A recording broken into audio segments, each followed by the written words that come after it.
Heat plus current density पढ़ाई थी, bulb वाले सवाल करा दिए थे और बस ठीक है। चलिए थोड़ी सी और बातें करते हैं इसमें। देखो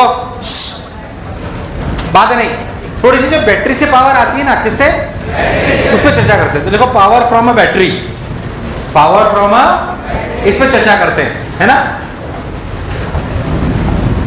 पावर फ्रॉम अ बैटरी, मैं आपको पहले कुछ बातें समझाता हूं। मान लीजिए कि तू बाजार गया, मान लीजिए कि तू बाजार, बहुत बढ़िया बाजार गया, अच्छा लगा, सुंदर लगा, बढ़िया लगा, हाँ, तो पावर फ्रॉम अ बैटरी। भाई सब आगे चलते हैं, देखिए जैसे हम लोग सब जानते हैं कि मान लीजिए बैटरी है 20 वोल्ट की, कितने की, 20।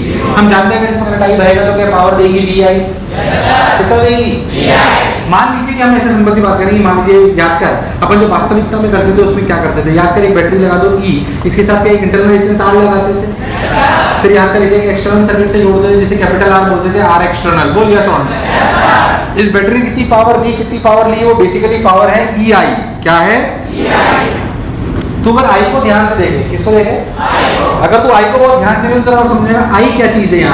यहाँ पे आई बेसिकली पावर हुई E इंटू आई, जो बैटरी ने दी, जो कंफ्यूज मत हो रहा, जो बैटरी ने दी वो अलग चीज है और जो यहाँ मिली वो अलग चीज है।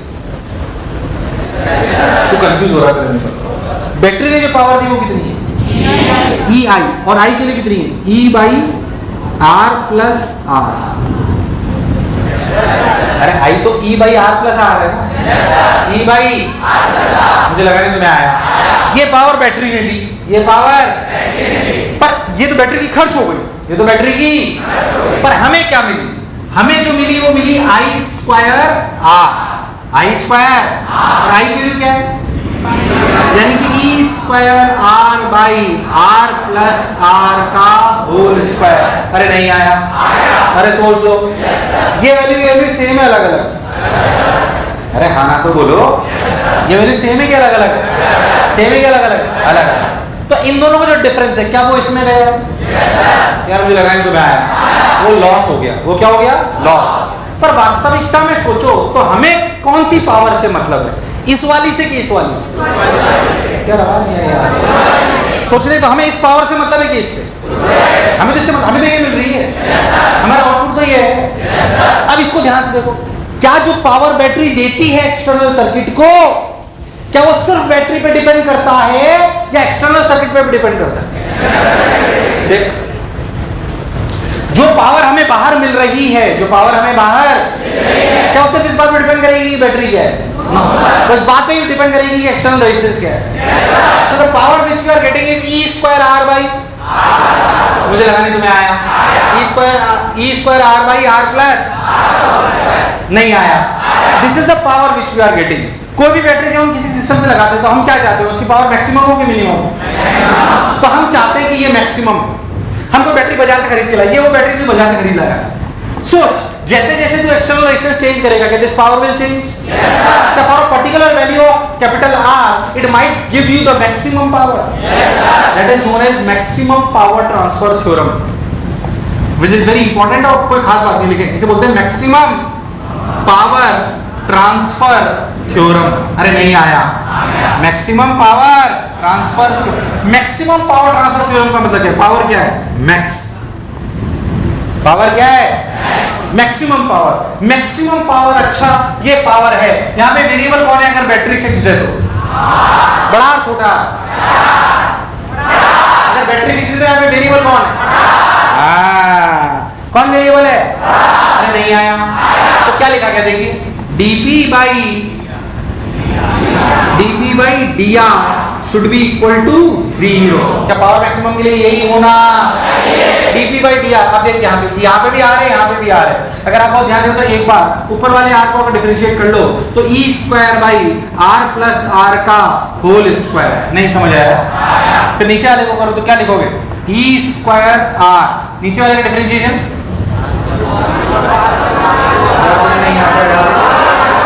-2 R प्लस R का क्यूब। अरे मैं सही लिखा है क्या, अरे सही लिखा है क्या, अरे 1/x² का डिफरेंशिएशन क्या होता है, -2/x³। कभी तो हाँ ना बोलो। This should be equal to 0। ये सबको समझ आया? ई स्क्वायर 0 में चला गया, r प्लस आर का होल स्क्वायर भी बचा क्या? 1 minus 2 by r plus R equal to 0। क्या हुआ? 2r, हाँ सॉरी, अरे नहीं आया। तो क्या r plus R equals to 2r, तो r इक्वल्स टू r। मतलब कब मेरे को बैटरी से मैक्सिमम पावर एक्सटर्नल सर्किट में मिलेगी? जब क्या internal resistance is equals to external resistance. Internal resistance equals to, मुझे मेरी बात समझ? This is the formula for maximum power transfer theorem. When there will be maximum power by the battery outer circuit, when r equals to r, और r ने r को मार दिया 1 बराबर 1, 0 बराबर 0। एक छोटा r, एक बड़ा। Internal resistance equals to external. क्या पिक्चर एकदम क्लियर हुई है? उतारिए। तो जो मैक्सिमम पावर मिलेगी उसमें देखो r बराबर r रख दो, तो क्या लिखोगे आप? किसी बैटरी से मैक्सिमम पावर क्या आ सकती है? देखिए ध्यान दो, e square r by 2r का होल स्क्वायर, तो क्या आया? e square by 4r। क्या this is the maximum power which you can drag from a battery? This is the maximum power which you can drag from a battery. मुझे लगा नहीं तुम्हें आया। अरे सोच लो। चलो बता दिया यार, तो सवाल ऐसे सवाल कैसे आता है? सुने ध्यान से। मान लीजिए जैसे ओरली ये सवाल पूछूं, सब लोग करेंगे। मान लीजिए 10 वोल्ट की बैटरी है, 2 ओम है, कितना है? मान लीजिए एक्सटर्नल सर्किट ऐसा है, सब लोग ध्यान देंगे, देखिए ध्यान से। मान लीजिए आपको बोलिए 4 ओम ले लो। मान लीजिए आपको बोला जाए ये 2 ओम, आपको बोला जाए 6 ओम, बोला जाए ये x ओम। आपको बोला जाए what is the value of x such that we will get the maximum power in the external circuit? What should be the value of x such that we will get maximum power in the external circuit? सब लोग बताएंगे। What should be the value of x such that we will get maximum power? सब लोग बोलो, सब लोग बोलो। ठीक है? कैसे टोटल सम 4 होना तो इसका सम तो 2 है, क्या ये 2 होना चाहिए? 6 और x क्या हो कि x क्या हो कि 2 हो जाए 3। अरे तुम्हें नहीं आया? आया कि नहीं आया? ऐसे सवाल आ जाए तो हमारे लिए कोई कष्ट वाली बात नहीं है, क्योंकि पूरा का पूरा एक्सटर्नल सर्किट है। एक्सटर्नल सर्किट इंटरनल रेजिस्टेंस के बराबर होना चाहिए, तभी हम बैटरी से मैक्सिमम पावर ड्रैग कर पाए। नहीं आया? तो सवाल लिख लो, what is the value of x such that we will get maximum power from the battery, और आंसर लिख दो 3 ओम। और लिख लो, सोचो what should be the value of x such that, what should be the value of x such that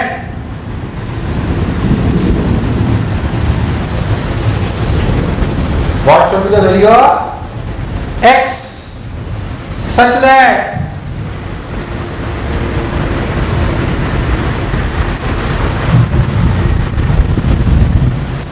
what should be the value of x such that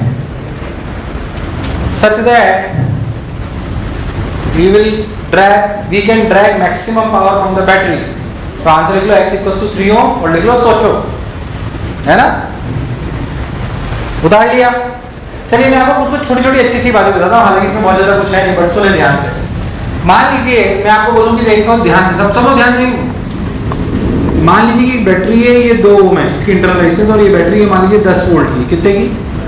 मान लीजिए हमने external circuit में जोड़ दिया 0.5 ओम। कितना जोड़ दिया? 0.5। करंट कितना बार? अरे तुम लोग ये सवाल नहीं हो पाया। कितना कितना? 4। पक्की बात? अरे सोच लो। करंट वहाँ 2 + 0.5 0.5 2.5 10/2.5 इज 4 एम्पीयर। बोलिए सुन लो। तो यहाँ पावर कितनी आई? 4 स्क्वायर इंटू 0.5, यानी कितना? 8 वॉट। कितनी? अच्छा बैटरी ने कितनी दी? Power given by the battery 40। अरे power given by the battery तो 40 है, power given by the battery तो VI होता है। क्या होता है? तो क्या 10 × 4 40। अच्छा हमने खर्च कितनी करी? खर्च कितनी करी? डायरेक्ट खर्च कितनी करी? 40। मिली कितनी? 32 का क्या हुआ? तुम्हें मेरी बात समझ? क्या this is the power which we will get into external circuit? This is the power of input, this is the power of input. अगर मैं एफिशिएंसी ऑफ द सर्किट बोलूं, क्या चीज? तो क्या बोलना चाहिए? 8/40 × 100। मुझे लगा नहीं तुम्हें आया। अरे आया कि नहीं आया? अरे सोच लो कितने प्रतिशत? क्या ये अच्छा सर्किट है कि बेकार? 20% एफिशिएंसी का। कितने प्रतिशत? मान लीजिए कि मैं रेजिस्टेंस ले लूं 2 ओम, बैटरी यही चल रही है बार बार, इसी एक ही बैटरी से बात कर रहे हैं ताकि हम बैटरियों को समझ पाएं। ये 2 ओम, ये 10 वोल्ट। अब करंट कितना? 2.5। बैटरी कितना कार्य करा? 25। कितना? 25। अच्छा बाहर कितना मिला? 5/2 का होल स्क्वायर × 2। अरे नहीं आया। 25/4 12.5। कितना? 12.5 वॉट। एफिशिएंसी कितनी हुई? कितनी? एफिशिएंसी कितनी हुई? 12.5/25 × 100। कितना? 40। तुझे मेरी बात समझ आई कि नहीं आई? बहुत बढ़िया सा सोच।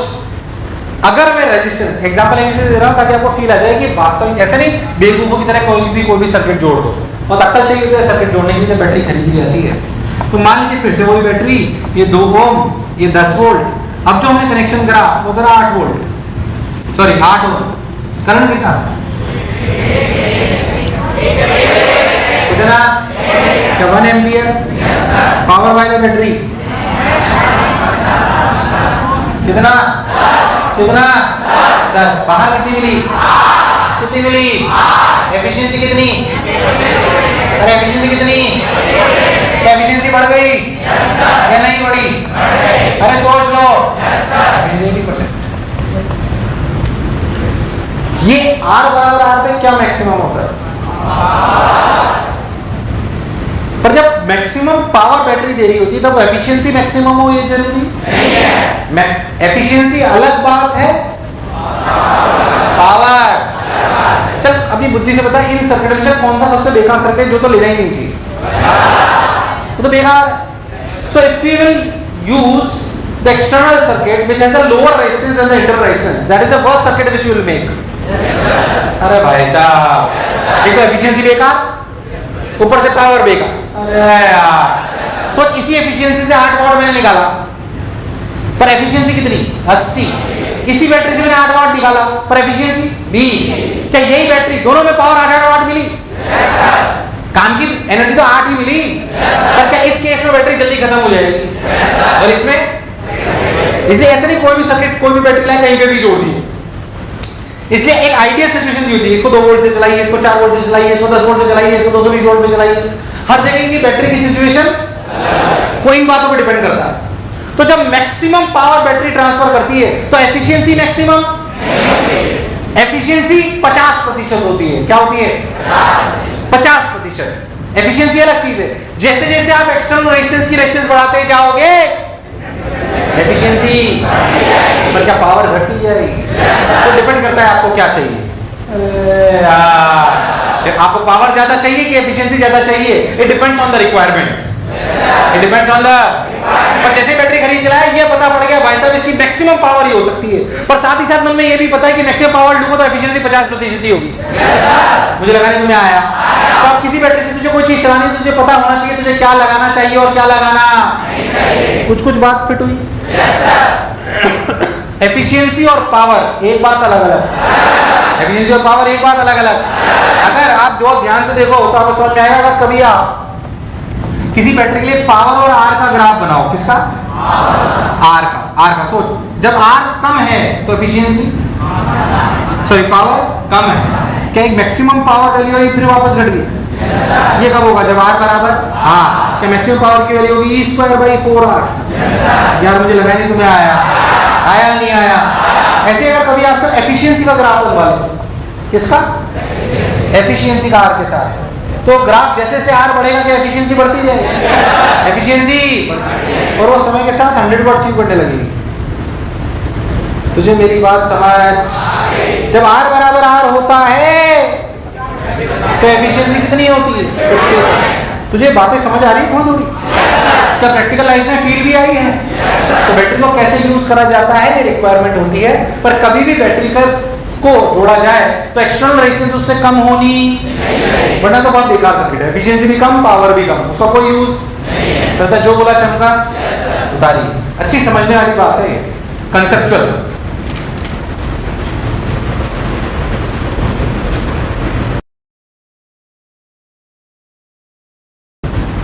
आप सुन,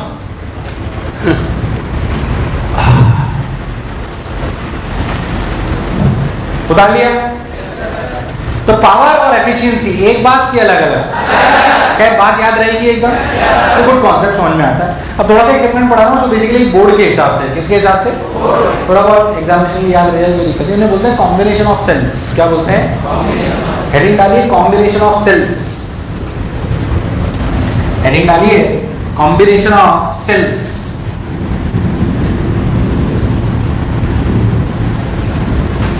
देखिए कॉम्बिनेशन ऑफ सेल्स क्या कहता है, सुने जरा ध्यान से। कॉम्बिनेशन ऑफ सेल्स, सबसे पहले लिखिए सीरीज कॉम्बिनेशन। कौन सा कॉम्बिनेशन? Series combination. बिल्कुल सिंपल है, आपको कोई तकलीफ नहीं होने वाली, ध्यान से बताएंगे सब लोग। मान लीजिए मैं आपको सीरीज कॉम्बिनेशन का क्या मतलब है मैं आपको समझाता हूँ। Suppose you have batteries like this and so on. मान लीजिए E1 R1 E2 R2 and so on, E N R N, बोल yes or no? ऐसे बहुत सारी बैटरीज हैं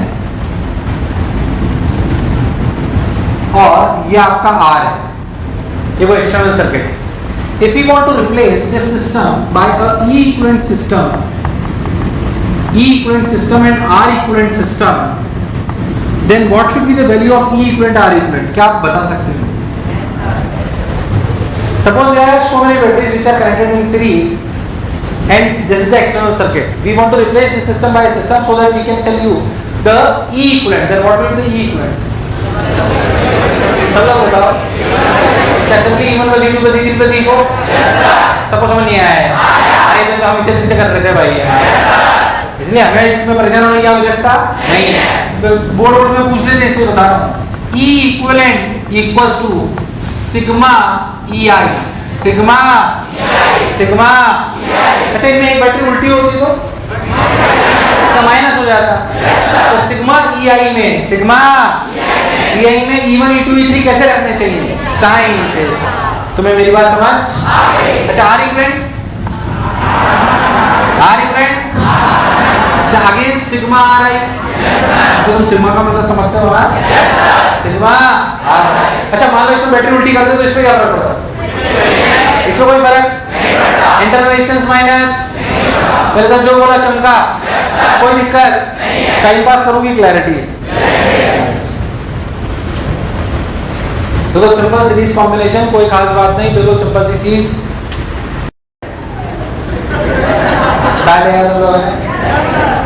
मान लीजिए यार तो मुझे गलत ट्रैक पे ले जाएगा।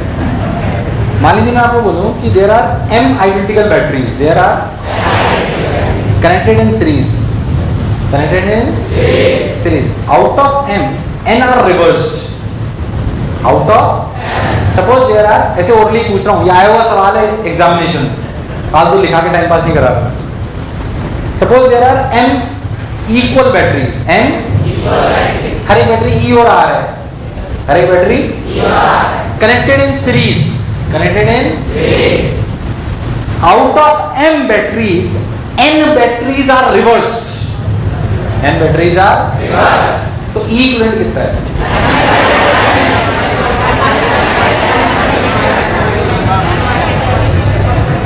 समझ नहीं है सवाल को? थोड़ा ये रियल सवाल था एग्जामिनेशन में, मैं इसको एन और एम हटा के डेटा में ले लेता हूं, तुम्हें आसान लगेगा।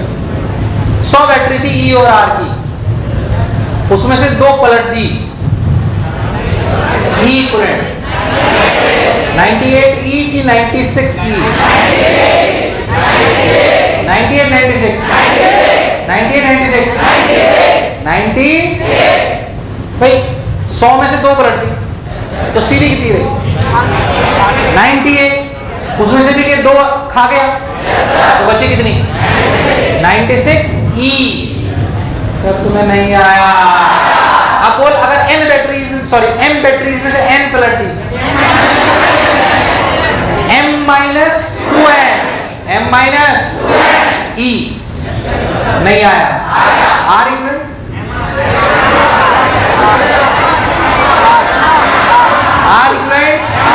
अरे तो 100 का 100 ही है, वो तो एग्जामिनेशन आया हुआ सवाल है जो मैंने आपको बोला। हालांकि इसमें कोई खास बात नहीं है, क्योंकि आपकी शीट वीडियो में भी वैसे मैंने ऐसे आपको बता दिया। लिखवाऊं या क्लियर है? मैं आपको एक अच्छी चीज बताता हूँ, आपको बढ़िया लगे। क्या हुआ कि तेरे घर में एक बैटरी थी तो आराम से अपना काम कर रही थी, ध्यान से ना। मान लीजिए कि बैटरी ऐसी थी, तो 100 वोल्ट और एक एक्सटर्नल रेजिस्टेंस लगा हुआ था, मान लीजिए 8 ओम का। करंट कितना था? कितना? बहुत बढ़िया, 10 एम्पियर। तो अपने को पावर कितनी मिल रही थी? 800। कितनी मिल रही थी? 800। जीवन बढ़िया चल रहा था। अब क्या तुमने दिवाली की सफाई करी? क्या करी दिवाली की? दिवाली की सफाई रोज देखो साला एक और बैटरी निकल आई। अब क्या करें? सोचा इसी में लगा लेते, सोचा सीरीज में लगा दिया। तो सोचा थोड़ी बहुत पावर बढ़ जाएगी, मजा आया, ये लगा। मुझे नहीं, दूसरी बैटरी थी ना 100 वोल्ट के साथ, 100 तो थी, 100 वोल्ट 2 ओम। ये बैटरी थी मान लो 2 वोल्ट 1 ओम, 2 वोल्ट। अब तो नेक्स्ट कनेक्शन जोड़ दे, 8 ओम। पावर कितनी आ रही? करंट कितना है? 102/11, 102/11 का होल स्क्वायर इंटू 8। ध्यान से देखिए 800 से कम है, क्योंकि ये वैल्यू 10 से कम है। करंट बढ़ा कि घट गया? बढ़ा कि घट गया? तूने बैटरी किससे जोड़ दी? पावर बढ़े कि घटे? हम नॉर्मली क्या सोचते हैं, सीरीज में अगर बैटरी जोड़ी है सेम तरीके से तो करंट बढ़ना, घट गया? फायदा हुआ कि नुकसान? आपको बोले लगे कि फायदा हो रहा है, पर फायदा हो रहा है कि नुकसान हो रहा है? ऐसा इसलिए हो रहा है क्योंकि बड़ी बैटरी के साथ छोटी बैटरी को डाल दिया गया, तो नुकसान हो रहा है। यही बैटरी जो आपको लग रही थी फायदा पहुंचाएगी, फायदा पहुंचा देगी नुकसान? क्यों? सोच के देख, क्योंकि ये बैटरी वास्तविकता में आपको एनर्जी दे नहीं रही है, खा गई, इसका मानोम खा गया। क्योंकि इस बड़ी बैटरी की वजह से करंट औकात से ज्यादा आ रहा है। करंट यार, तुझे मेरी बात समझ नहीं आई यार। अमूमन क्या लगता है, बैटरीज में बैटरी जोड़ दो तो फायदा होगा कि नुकसान? अभी मैं जैसे बिना पूछे पूछता सब बोलते फायदा हो, पर हमेशा फायदा हो ये जरूरी नहीं है। तुझे मेरी बात समझ नहीं आई यार। हमेशा फायदा हो ये जरूरी नहीं है। अरे सोच लो, पक्की नुकसान भी, क्योंकि बड़ी के साथ छोटी बैटरी। नुकसान क्यों हो रहा है? क्योंकि इसके अक्रॉस जो पोटेंशियल डिफरेंस है वो नेगेटिव आ रहा है। सो इसके across potential difference 2 minus IR, 2 minus, देख नेगेटिव आ रहा है पॉजिटिव, नेगेटिव पॉजिटिव। अरे इसके across potential difference E minus IR है ना, तो लिखा जाएगा 2 माइनस IR। वो पॉजिटिव आ रहा है कि नेगेटिव? अरे नेगेटिव आ रहा है मतलब ये सिस्टम एनर्जी ले रहा है कि दे रहा है? ले रहा है, तो नुकसान पहुंचा रहा है ना। भले आप सोच लो कि ये फायदा पहुंचा रहा है, पर ऐसा हो तो वास्तविकता में अगर आपको सीरीज में कभी भी बैटरियां जोड़नी हो और फायदा पहुंचाना हो तो एक बड़ी एक छोटी होनी चाहिए कि बराबर बराबर? क्योंकि अगर एक ज्यादा बड़ी एक छोटी होगी तो नुकसान भी हो सकता है, फायदा तो छोड़ो। तुझे मेरी बात समझ? तो मन में अगर ऐसा बना रखा है कि बैटरीज को सेम सीक्वेंस में सेम पोलरिटी के साथ सीरीज में जोड़ूंगा तो हमेशा फायदा होगा, ऐसा जरूरी नहीं है। नुकसान भी हो सकता है, पर ऐसा अमूमन तब होता है जब क्या एक बड़ी बैटरी के साथ एक। क्या बात समझ आई है? लिखना कुछ नहीं लिखना आपको, पर इट्स कॉन्सेप्ट जो जनरल धारणा है उसका तोड़ है ये कि ऐसा हमेशा होगा ये जरूरी नहीं है। हमेशा जब बैटरी सेम पोलरिटी के साथ सीरीज में जोड़ी जाए तो हमेशा फायदा हो ये जरूरी नहीं है, बल्कि नुकसान भी हो सकता है। फॉर एग्जांपल नहीं आया। और एग्जांपल, इसलिए अमूमन अगर कभी भी सीरीज में जोड़ के पावर बढ़ानी हो तो सेम ई और आर की बैटरीज होनी चाहिए। तुझे मेरी बात समझ? लिख जो भी तेरे को लिखना, जो तेरे को अच्छा लगा हो, जैसे तुझे समझ आया हो लिख, मैं कुछ नहीं लिखा था।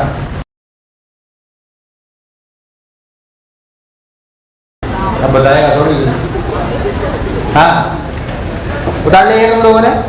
तो अगर सीरीज में जोड़ा जाए तो हमेशा फायदा हो, ये जरूरी नहीं है। जैसे मान लीजिए मैं आपसे ऐसे आपको बोल दे कि मान लीजिए पहले आपकी बैटरी ऐसे थी, सोच एक बात बता, जैसे मान लीजिए पहले आपकी बैटरी थी E1 R1, क्या थी, और आपने एक एक्सटर्नल सर्किट आप जोड़ रखा था। अब आपने एक और बैटरी जोड़ दी E1 R1 और एक और जोड़ दी E2, तो ये बैटरी फायदा पहुंचाएगी, इस बात की क्या गारंटी है? व्हाट इज द कंडीशन की बैटरी फायदा पहुंचाए? क्या E2 R2 का cross potential difference greater than 0 होना चाहिए? फायदे के लिए क्या कंडीशन? फायदा तब होगा जब क्या E2 minus IR2 is greater than equal to 0। Greater than ही लिखो आप, तुझे समझ आया मैं क्या कह रहा हूं यार? वरना फायदा नहीं होगा। अरे इसका क्रॉस अगर पोटेंशियल डिफरेंस नेगेटिव हो गया तो फायदा पहुंचाएगी नुकसान पहुंचाएगी? अगर फायदा होना है तो ये कंडीशन होनी चाहिए। अच्छा आई की वैल्यू क्या लिखेंगे? E2 minus E1 plus E2 by R plus R1 plus R2 into R2। This is the condition for फायदा। This is the condition for, अगर ये कंडीशन सेटिस्फाई हो रही है तब तो फायदा है, वरना फायदा नहीं है। यार मुझे लगा नहीं तुम्हें आया, आया कि नहीं आया? ऐसे सोचा जाता है। तो हमेशा बैटरी सीरीज में हो तो फायदा पहुंचा देगी ऐसा कोई जरूरी नहीं है। जो मैं बोला चमका, उतार ले कंडीशन फॉर फायदा, कंडीशन फॉर फायदा।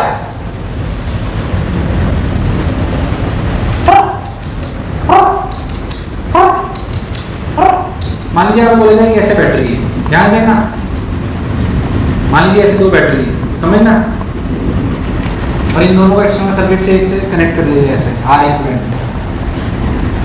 ये मान लेते हैं E1, ये मान लेते हैं R1, ये मान लेते हैं E2, ये मान लेते हैं R2।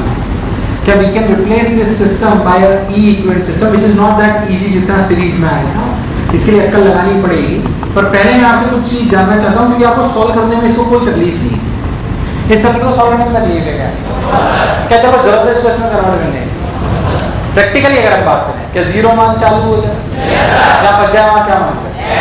सवाल सॉल्व हो गया। तो मैं आपको ये कह रहा हूँ कि आपको बेसिकली इसको इसमें कन्वर्ट करने की जरूरत नहीं है, क्योंकि आपको सॉल्व करने में कोई तकलीफ नहीं है। पर बोर्ड में कभी कभी आ जाता है कि पैरेलल में होगा तो क्या होगा, तो ऐसे आपको इसको इसमें रिप्लेस करना है।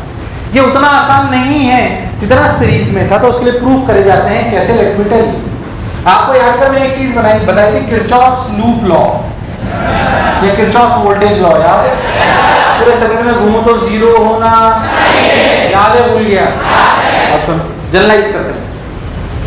मान लीजिए यहाँ से करंट I आया, मान लीजिए यहाँ I1 गया, मान लीजिए यहाँ I2, एक और होता तो क्या I3 जाता? क्या मैं इसे और भी एक्सटेंड कर सकता था? जनरलाइज करेंगे, धीरे धीरे समझेंगे।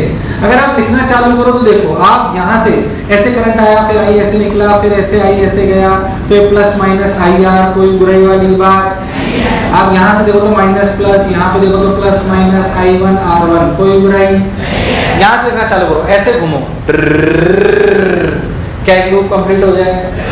तो कुल मिला के समेशन जीरो होना याद कर। अगर छोटे डंडे से बड़े डंडे गए तो प्लस, और अगर बेसिकली प्लस से माइनस गए तो माइनस, और माइनस से प्लस गए तो याद है? भूल गया? अगर मैं यहाँ से चलना चालू करूँ, मैं यहाँ से यहाँ गया तो plus E1 minus E1, plus E1 minus E1, plus E1, फिर क्या? माइनस I1 R1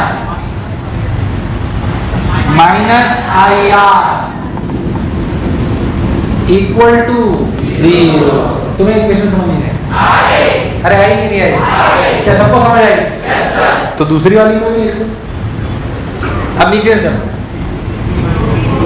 सब लोग बोलेंगे माइनस माइनस इक्वल टू 0। सोच और हो गए तो EN तक लिख सकते हैं, EN IN minus I R equal to 0। तुम्हें मेरी बात समझ आई कि नहीं आई? मैं क्या करने आ रहा हूँ मैं आपको समझा रहा हूँ। अगर मैं इस सिस्टम को इस सिस्टम में देखना चाहता हूँ तो मैं जानता हूँ कि इस सिस्टम का जो आई है वो है E equivalent by R plus R equivalent. क्या इस करंट को ऐसे लिखा जा सकता है? yes, अगर मैं इसको सिर्फ रिप्लेस करना चाहता हूँ तो दोनों सर्किट्स का आई सेम होना चाहिए। अब आप क्या करो, इस पूरी इक्वेशन को R1 से डिवाइड करो, इसको R2 से, इसको R3 से एंड Rn से। बोलो क्लियर? yes, तो क्या दिखाई दिया? देखिए E1 by R1 minus I1 minus IR by R1 equal to 0। अरे तुम्हें नहीं आया? ऐसे ही E2 by R2 minus I2 minus IR by R2 equal to 0 and so on. तुझे मेरी बात समझ? इस सारी इक्वेशंस को जोड़ दो, इन सारी इक्वेशन को अगर जोड़ दोगे तो समझ आएगा sigma EI by RI equals to, sorry I1 plus I2 plus I3 plus I4, I1 plus I2 plus I3 plus I4। सोच लो कितना कितना? अरे I तो I1 प्लस I2 है, I1 प्लस I2 है, सही। क्या इसमें I कॉमन आ गया? इन सब में IR कॉमन आ गया और लिखा गया sigma 1 by RI equal to यहाँ से I के लिए निकाल के रखो। तो I की वैल्यू क्या देखी? देखिए ध्यान से, sigma EI by RI upon 1 plus R sigma 1 by RI।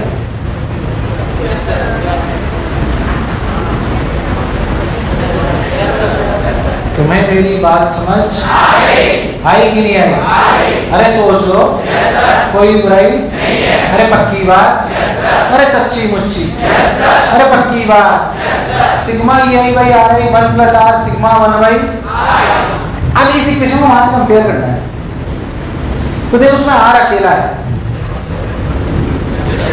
अरे इस इक्वेशन को उससे कंपेयर कर लो तो E इक्विवेलेंट R इक्विवेलेंट आ जाएगा। कंपेयर कर लो तो E इक्विवेलेंट, इसमें R अकेला होना चाहिए। तो क्या करो, I equals to sigma EI by RI by sigma 1 by RI upon R plus 1 by sigma 1 by RI। तुम्हें समझ नहीं आया? मैंने सिग्मा 1 बाई RI से डिवाइड, तुम्हें नहीं आया? अब देख बिल्कुल वैसे दिख रही। तो ये पूरी चीज क्या है? अरे ये क्या है? So this is the formula of E equivalent in parallel. Sigma EI by RI upon sigma. And what is R equivalent? What is R equivalent? 1 by sigma 1 by RI। तुम्हें दूर दूर तक मेरी बात समझ? इतना टिपिकल प्रूफ होता है पैरेलल का, पर ध्यान से करो तो कोई खास बात नहीं है। और जनरली आपको परेशान होने की आवश्यकता नहीं है। क्यों? क्योंकि आपको इसको सॉल्व करने में कोई तकलीफ नहीं है। तो कोई डायरेक्ट फॉर्मूला पूछ ले तो बात अलग है, बाकी आपको ऐसे कोई जरूरत पड़ने वाली क्योंकि सर्किट सॉल्व करने के लिए तो हमने बहुत तीरंदाज तरीके सीख लिए थे। पहले था यस और नो। मुझे लगा नहीं तुम्हें आया। उतार मेरे लाल, मेरे पीले, मेरे नीले, मेरे रेनबो, मेरे गेंडे है लगाया। उतार लेगा तुम लोगों ने? Now listen to me very. So मतलब these are the formulas which you can learn। ऐसे कोई बहुत जरूरत नहीं है। अमूमन जो बात आती है उसमें ये होता है कि अगर बैटरीज ऐसे पैरेलल में जोड़ दी जाए और सबका मान के ऑल बैटरीज आर आइडेंटिकल तो ये फॉर्मूले क्या हो जाएंगे? अगर मैं आपसे बोलूं कि all batteries are identical, all batteries, ये थोड़ा स्टैंडर्ड केस है, ऑल बैटरीज आर आइडेंटिकल मतलब E और R and connected in n batteries are connected in parallel, तो E equivalent क्या होगा? बोलिए अब। मैं बोलूं कि बैटरी सारी n है पर और सारी बराबर है सारी, तो E इक्विवेलेंट क्या होगा?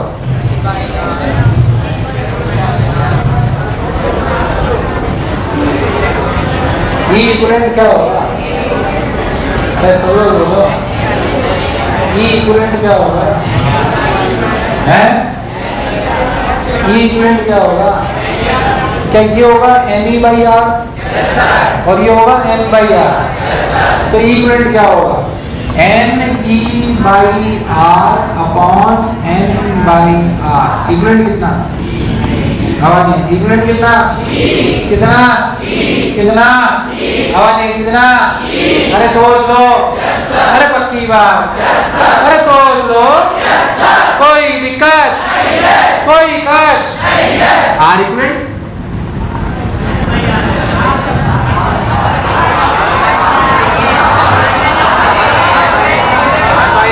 R इक्विवेलेंट R बाई क्या ये 1/N/R, R इक्विवेलेंट कितना आया? R। एक्चुअली फायदे का काम होता है, अगर कभी भी आपके पास बैटरी है पर आपको इंटरनल रेजिस्टेंस कम चाहिए पर बैटरी का ईएमएफ उतना ही चाहिए, तो उन्हें कैसे जोड़ देना चाहिए? पैरेलल में जोड़ने से आइडेंटिकल बैटरीज को E इक्विवेलेंट पे कोई फर्क, पर किस पे फर्क पड़ेगा? R इक्विवेलेंट पे। किस पे? मतलब क्या इंटरनल रेजिस्टेंस पे? किस पे? यार मुझे लगा नहीं तुम्हें आया। तो आइडेंटिकल बैटरीज में पैरेलल में E और R/N, कोई कष्ट वाली बात? मैं तो कह रहा हूँ अगर आपको मेरी बात समझ आएगी तो आप मिक्स ग्रुपिंग भी कर सकते हो। देख कैसे? सब लोग ऑलरेडी बताएंगे तो मेरी बात समझ में आएगी। इसे बोलते हैं मिक्स ग्रुपिंग। मिक्स ग्रुपिंग कैसे देखो? मान लीजिए मैं आपको बोलूं कि ऐसे ऐसे सर्किट है। एक तो पहली बात ये मान लो सारी बैटरीज आइडेंटिकल है, all are identical, all are identical E और R। मान लो एक सर्किट में ऐसी n बैटरीज जोड़ी गई, कितनी? n, टक टक टक टक टक टक टक टक टक टक टक टक, और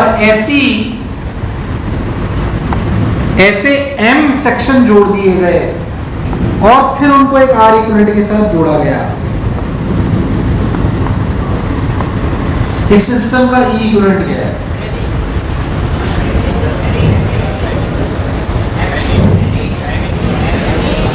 ध्यान से सोचो सब, कि सीरीज है पैरेलल है कॉम्बिनेशन?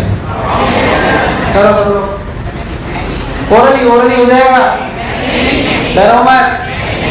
इस पूरे समझ में आया हो क्या रहा है? एक सेगमेंट है जिसमें n बैटरीज है और ऐसे कितने सेगमेंट हैं जो सब आपस में कैसे कनेक्टेड है? पैरेलल। पहले इसका इक्विवेलेंट निकालो, तो सबका कितना हुआ? अरे कितना हुआ? पैरेलल में कोई चेंज, तो E इक्विवेलेंट कितना हुआ? बोलिए सब लोग, कितना हुआ? R equivalent.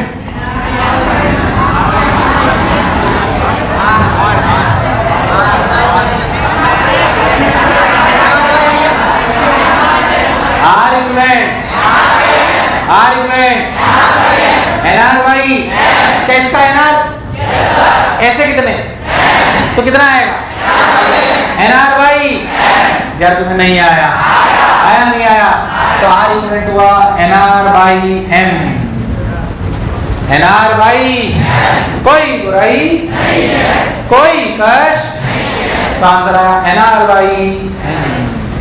नहीं आया, नहीं आया, अरे पक्की बात, सोच लो, उतार लो।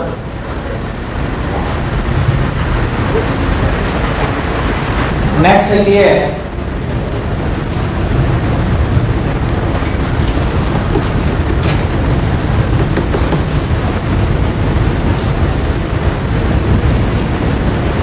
नेक्स्ट लिखिए। अरे तुम्हें समझ में आया मिक्स ग्रुपिंग? डर तो नहीं लगा? तो अगर कभी कॉम्बिनेशन सेल्स पूछ ले तो हमें आना चाहिए। नेक्स्ट लिखिए, इलेक्ट्रिकल इंस्ट्रूमेंट्स। क्या चीज? इलेक्ट्रिकल इंस्ट्रूमेंट्स इंपॉर्टेंट सेगमेंट है, यहां से सवाल आ सकता है।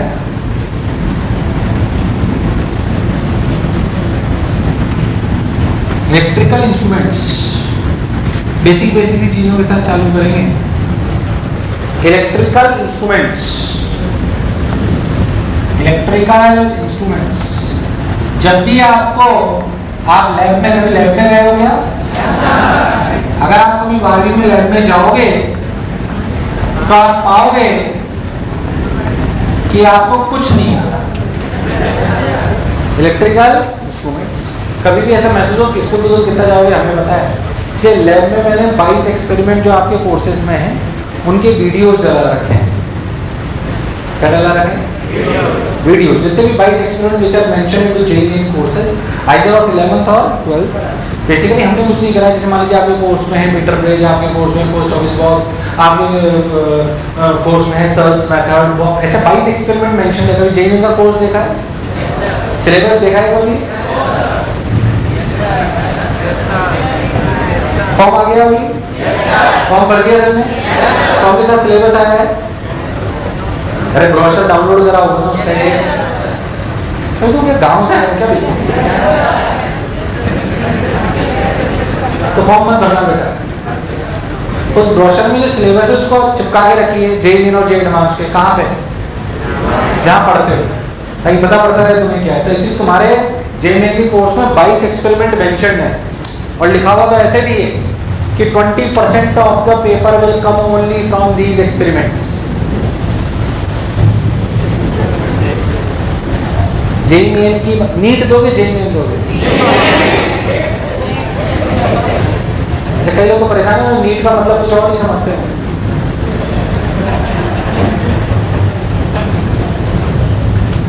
JEE में 20% सिलेबस लिखा होता है कि आपके एक्सपेरिमेंट्स में है। किससे?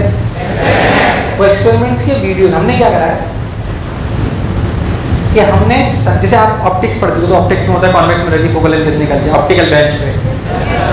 अब तुम स्कूल में जाओ, जब भी जाओ तो कर लेना भले कौन सा तुम ज्यादा करने आ रहे हो, तो एक्सपेरिमेंट्स को एटलीस्ट देख लेना। उससे क्या होगा, तुम्हें वो एक्सपेरिमेंट यूट्यूब वाले वीडियोज है जिनमें एक्सपेरिमेंट करके दिखाया गया है, जिनमें एक्सपेरिमेंट, तो तुम्हें फील आ जाएगी एग्जैक्ट समय के साथ धीरे धीरे धीरे। तो 22 एक्सपेरिमेंट, और ऐसा नहीं कि तुम्हें बहुत कुछ ऐसा लगेगा कि हमें सब पहले से आता है, कुछ भी लगेगा ऐसा आता है। वो सारे एक्सपेरिमेंट अलग लगते हैं जो कि तुम्हारी सिलेबस में से जो चैप्टर पढ़ाए जा चुके हैं।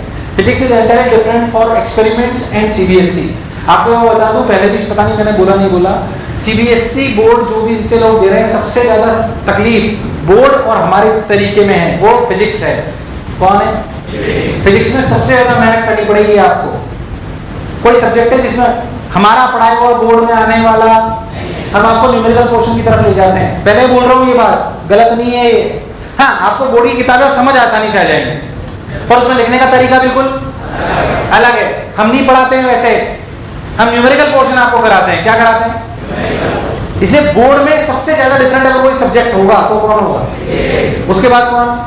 केमिस्ट्री। और मैथ्स एग्जैक्टली सेम होगा, वहां भी सवाल आते होगा, उनमें कोई दिक्कत आने वाली नहीं। और फिजिक्स में इसलिए आपको बोर्ड की जब पढ़ाया जा रहा है, अभी पढ़ाई चालू होगी ना शायद, तो बोर्ड आप पढ़ रहे हो मुझे नहीं पता, मैं उसमें ज्यादा कमेंट भी नहीं कर रहा।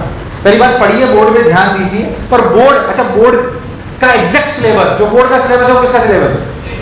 JEE में एग्जैक्ट सेम जो 11th-12th का बोर्ड का सिलेबस है CBSE का, वो किसका सिलेबस है? JEE में। इसलिए आप बोर्ड में फिजिक्स पे ध्यान दो। एग्जाम आइडिया खरीद लीजिए या जो आपको ठीक लगे वो खरीद लीजिए, और पूरी जो चैप्टर कंप्लीट हो चुके हैं 12th में, क्या उन्हें बोर्ड के हिसाब से पढ़ लेना चाहिए? क्योंकि आप फिर अभी जनवरी में आपको देना है, जनवरी में प्रेशर बन जाएगा, बोर्ड आ गया, और एग्जाम भी तो है 15 जनवरी को। हालांकि बढ़िया इस बार 15 जनवरी को देके फ्री बोर्ड ही पढ़ना, पर अभी से फिजिक्स में एटलीस्ट कंप्लीट करते जाओ। क्या मेरी बात क्लियर है? क्या तो मैं जो बेसिकली बेसिक एक्सपेरिमेंट है वो हमने YouTube पे से अच्छे वीडियो डाउनलोड कर रखे हैं। मैं हमने इसे लगा दिया था कि भाई जो भी अच्छे वीडियो हो इसे से एक्सपेरिमेंट किया। आप एक्सपेरिमेंट डालोगे खूब वीडियो मिलते हैं आजकल। टाइम खर्च इस बात पे होता है कि वो अच्छा है या, तो कौन से अच्छे हमने डाल रखे। अगर टाइम मिलेगा तो एक्सपेरिमेंट्स में हम टाइम मिल जाएगा तुम्हारे बैच में, वैसे कोई दिक्कत नहीं है। तो हमने प्लानिंग यही कर रखी है कि हर एक्सपेरिमेंट में 5-5 सवाल बना रखे। कितने? 5-5, 10-10 CPS बना रखे। तो टीचर आएगा एक्सपेरिमेंट तुम्हें पूरे दिखाएगा, वीडियोस, पूरे वीडियोस। प्लानिंग तो यही है, और तुम उसके सवाल कराता जाएगा। जनरली ऐसे कहीं कराया नहीं जाता क्योंकि ये इन्हीं का पार्ट होता है, पर फिर भी ठीक है। क्या है, मैं आता हूँ electrical instrument. So whenever you go to lab, आप कुछ बेसिक चीजों से रूबरू होंगे जो मैंने मंगाई है, मैं आपको एक बार दिखा दूंगा थोड़ी ताकि आपको अच्छा लगे। तो सबसे पहली बात, जब भी आप इलेक्ट्रिकल लैब में जाओगे, जब अपनी लैब में जाओगे, तो वास्तविकता में आपको सबसे बेसिक चीज चाहिए होगी सप्लाई। क्या चीज? अब ऐसा नहीं सप्लाई 220 वोल्ट की ले ली, बच्चों को बोला ले बेटा सप्लाई 220 वोल्ट की ले ले, पहली बात जो सप्लाई आ रही है एसी डीसी, जो आप बेसिक एक्सपेरिमेंट करते हो किस पे, डीसी पे। दूसरी बात 220 वोल्ट की है, बच्चे को बोला ले पकड़ 220, तो ऐसी सप्लाई का कोई लॉजिक नहीं है ना, तो खतरनाक है वो तो, क्योंकि आप तारों के साथ खेलते हो, एक्सपेरिमेंट करते हो तो जो 220 वोल्ट के नंगे तार दे दिया, अरे हाँ ना बोलिया और बोला तो खेल, तो निपट जाएंगे 2-4। आज फिजिक्स लैब में 25 शहीद।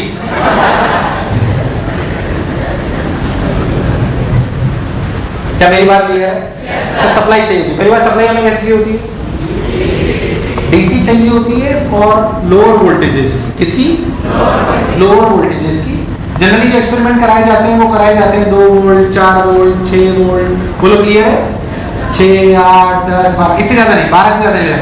10-12 वोल्ट का झटका कोई बड़ा नहीं होता, मतलब झेल लेता है आदमी, अगर लग भी जाए तो उसको। ऐसे 2 वोल्ट का लगेगा पता भी नहीं पड़ेगा, अच्छा हाँ अरे नहीं आया।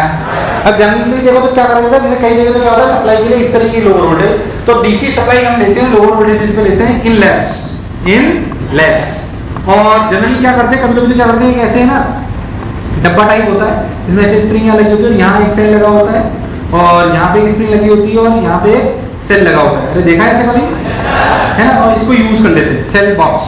क्या चीज, इसमें वो नहीं थे डिटेड वोल्ट के पेंसिल सेल कितने का 1.5 वोल्ट के ऐसे होते हैं, बड़े भी 150 वोल्ट।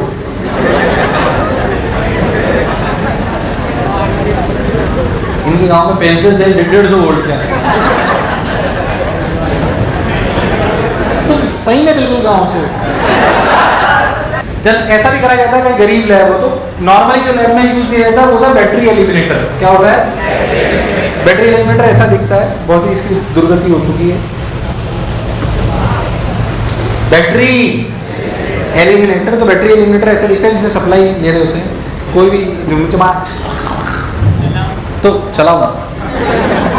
तो बेसिकली क्या है कि इस बैटरी एलिमिनेटर करते हैं, इसको अपनी मेन सप्लाई ना 220 वोल्ट की उसमें लगा देते हैं, ऐसा होता है इसमें। अरे चल नहीं रहा है, जैसे खराब हो चुके हैं, तो ऐसे दिखा रहा हूँ,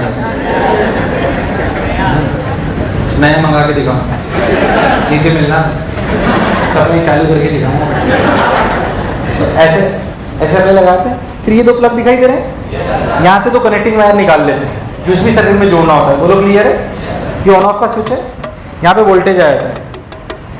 ये बेसिकली यहाँ से सप्लाई आती है एसी, क्या आती है, एसी डीसी में कन्वर्ट कर आपको कांस्टेंट वोल्टेज की सप्लाई देता है, और लिखा हुआ है 2 volt 4 volt 6 volt 8 volt 10 volt 12 volt, जितनी भी सप्लाई चाहिए प्लग निकालो उसमें डाल दो। मान लीजिए आपने 4 वोल्ट पे डाली, फिर 6 वोल्ट पे डाली, जितनी की चाहिए वो सप्लाई आपको मिल जाएगी। क्या सिंपल बात क्लियर है? सो battery Elementor is a device which provides you constant DC voltage supply of lower voltages 2 volt 4 volt 6 volt 8 volt. बोलो क्लियर है? होता है 12 वोल्ट तक है। जब भी आप लैब में जाओगे तो जो आपका लैब असिस्टेंट होगा वो बोलेगा बेटा सारे के सारे एक्सपेरिमेंट 2 वोल्ट पे करना, इससे ज्यादा करोगे तो खतरा बढ़ जाएगा। बट आप सभी लोग जानते हैं कि लड़कों की आदत होती है वो 12 वोल्ट पे भी चेक करते हैं, पर लैब असिस्टेंट ये बात पहले से जानता है, इसलिए बाकी सब कनेक्शन काट दिए जाते हैं, 2 वोल्ट ही काम करता है।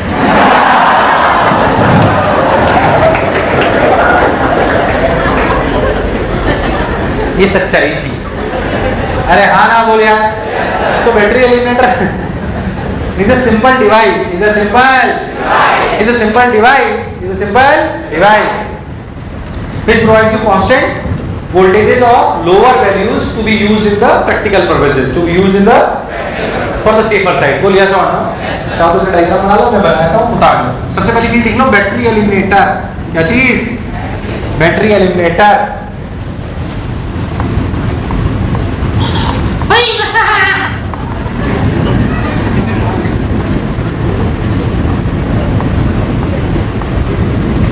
दिल पर मेरे कब तक मुझे ऐसे ही तड़पाओगे, मैं आग दिल में लगा दूंगा कि पल में पिघल जाओगे, एक दिन आएगा प्यार हो जाएगा।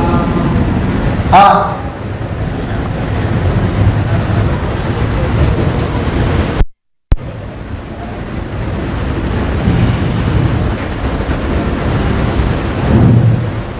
यूज लिख लेना बैटरी एलिमिनेटर का। लैब्स में लोअर वोल्टेजेस की डीसी सप्लाई देने के लिए काम में आता है, करता है वो मैंने आपको बता दिया।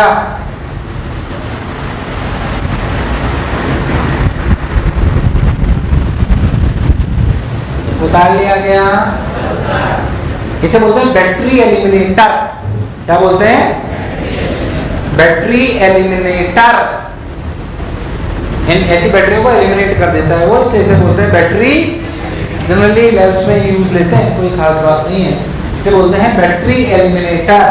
छोटे छोटे इंस्ट्रूमेंट से अवगत करा रहा हूं मैं आपको पहले कि भाई जो आप लैब्स में यूज लेते हो, ठीक। उसके बाद एक चीज होती है इसे हम बोलते हैं रियोस्टेट। क्या बोलते हैं? ये हो सकता है थोड़ा बहुत 10वीं में सुना हुआ, सुना था क्या? 10वीं अगर आप पास करिए आप लोगों ने, ऐसा लगता है मुझे, तो रियोस्टेट आपने सुना होगा। एक्चुअली क्या होता है, जब भी आप एक्सपेरिमेंट करते हो तो आपको एक एक्सपेरिमेंट में एक रीडिंग लेनी होती है, बहुत सारी रीडिंग लेनी होती है। तो जब बहुत सारी रीडिंग लेनी होती है तो करंट वेरी करना होता है। करंट वेरी करना होता है तो सर्किट में रेजिस्टेंस वेरी करनी होती है। क्या वेरी करनी होती है? तो काम में आता है rheostat. Rheostat is a simple device which is used to vary resistance in the circuit. It looks like this. एक इंसुलेटिंग ड्रम है, एक इंसुलेटिंग ड्रम है। उस ड्रम पर एक वायर लपेटा हुआ है। ऐसे ध्यान से देखिए, पतला, आप हो सकता है दूर से ना दिख रहा हो। इस ड्रम पर वायर लपेटा हुआ है। पास कोई बात नहीं।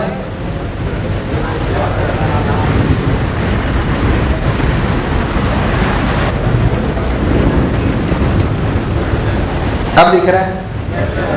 अब तो वायर अब नहीं दिख रहा, तो मोतिया बिंदे से। हाँ यार, परेशान कर रहा। क्या इस ड्रम पे वायर लपेटा हुआ? एक्चुअली एक कनेक्शन यहाँ पे करा जा सकता है, एक यहाँ पे करा जा सकता है, एक यहाँ पे करा जा सकता है, ठीक।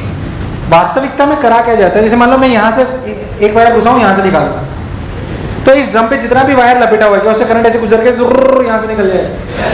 तो क्या इसकी पूरी की पूरी रेजिस्टेंस काम में आ जाएगी? इसलिए हम ऐसा नहीं करते। हम क्या करते हैं, यहाँ से करंट लाते हैं और उसको निकालते हैं यहाँ से, लाते यहाँ से और तुम्हें नहीं आया, लाते यहाँ से और अब होता क्या है कि करंट कैसे आता है? ये जो प्लग आपको दिख रहा है ना, ये देख लोहे का एक चीज यहाँ पे टच होगी, वो करंट इससे होते हुए अंदर पूरा लोहे का, ये फिर पूरा लोहे का ऐसे निकलता है। तो कितनी रेजिस्टेंस काम आई? पूरी की इतनी। अब इसको तो बहुत आसानी से चेंज कर सकता हूँ। तुम्हें मेरी बात समझ? सिंपल। तो as you will shift this plug, can you can change the resistance in the circuit? Yes, sir. And if you will be able to change the resistance in the circuit, you will be able to change the current in the circuit? Yes, sir. And you can take multiple readings. You can take multiple readings. तुम्हें मेरी बात समझ? तो rheostat is a simple device. Rheostat is a simple device for varying resistance in the circuit. अगर मैं इसका diagram बनाऊं तो आपको ऐसे दिखाई देगा, देखिए।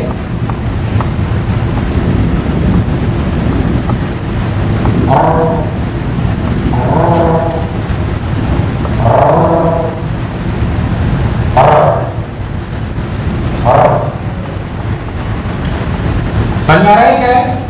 ये दो प्लग है और ऐसे ऐसे ऐसे अपना वायर लपेटा हुआ है ना, और यहाँ पे ऊपर एक प्लग टाइप है, उसको ऐसे टच कर रखा है। तुम्हें समझ आ रहा है वो क्या है? वायर ऐसे जोड़ा जाता है, निकलना यहाँ से जाता है। This is the real picture. पर इसका नोटेशन कैसे है सुने। रियोस्टेट का नोटेशन है ऐसे,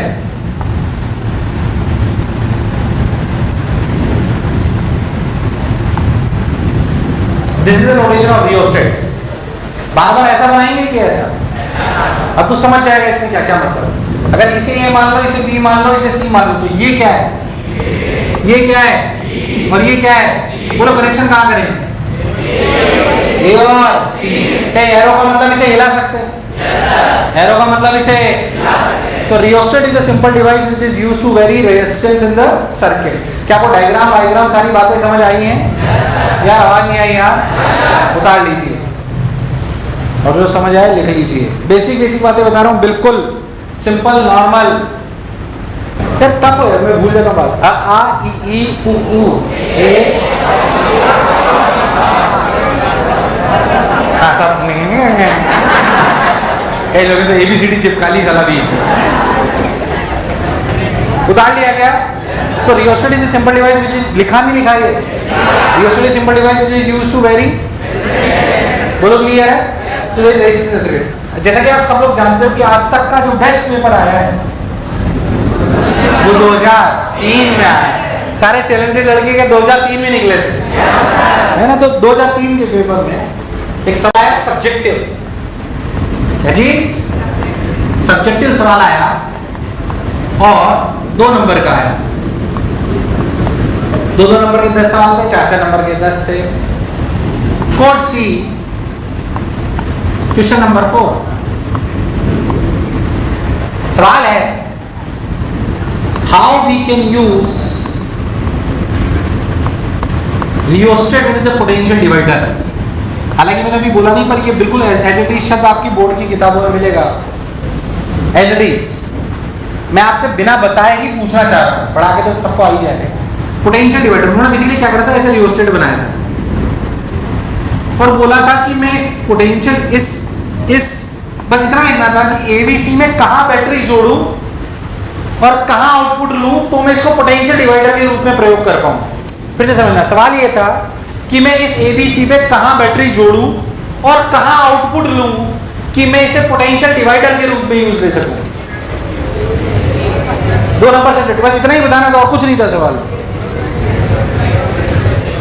नाम से सोचो पोटेंशियल डिवाइडर क्या कर रहा होगा, बोलो।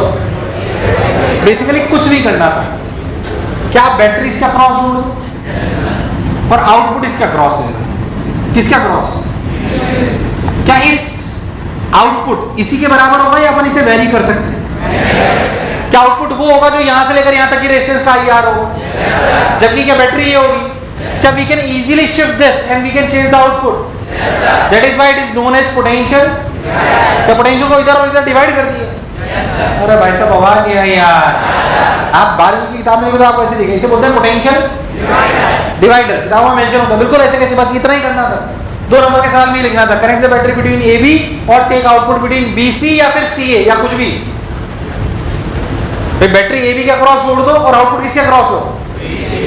BC का क्रॉस ले लो या फिर CA का क्रॉस ले लो, उसमें भी कोई दिक्कत नहीं है, वो तो डिवाइडर ही है। जो मैंने बोला तुम्हें दूर दूर तक समझ अरे आया नहीं आया?